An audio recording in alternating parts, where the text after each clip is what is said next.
Good afternoon, students. My name is Yogesh Dubey, Assistant Professor, JECRC Foundation, Jaipur.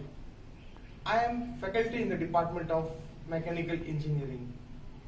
Right now, I am going to tell how to get the industrial training after completion of the course.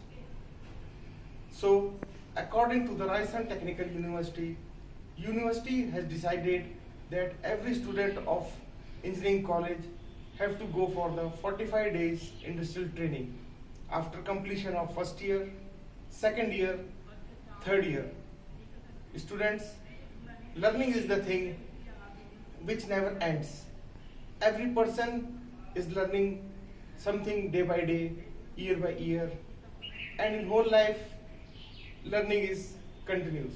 Students, industrial training is the thing which increases your ability in between the course to work somewhere, how to deal with the company, how to deal with the persons, how to increase the efficiency of the company, how to increase the efficiency of the yourself, etc.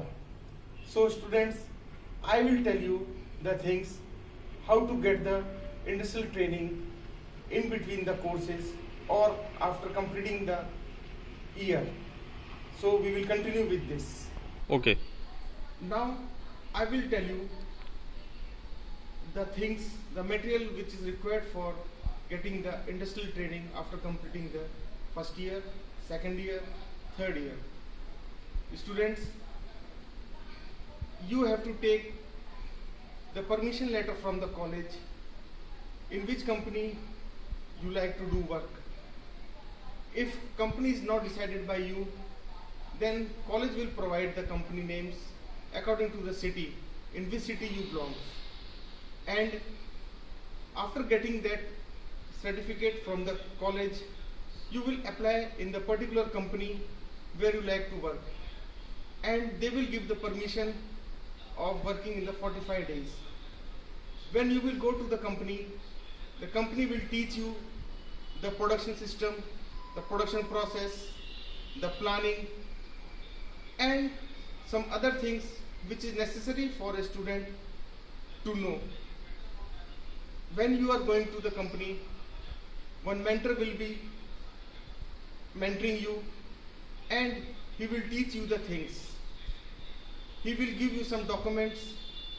In that documents, you have to write the daily process, daily time study, daily production, and students, what are the output in the company, what is the input of the raw material in the company, what are the breakdown period of the company, what are the estimated time of the production of the company, etc., etc. is necessary to know the things. Students, this is the thing which is required for growth of the company, for growth of the students. And I already told you that learning is the thing which never ends. Every student have to do work after completing the year. So students, now I am ending my video with this knowledge. Thank you.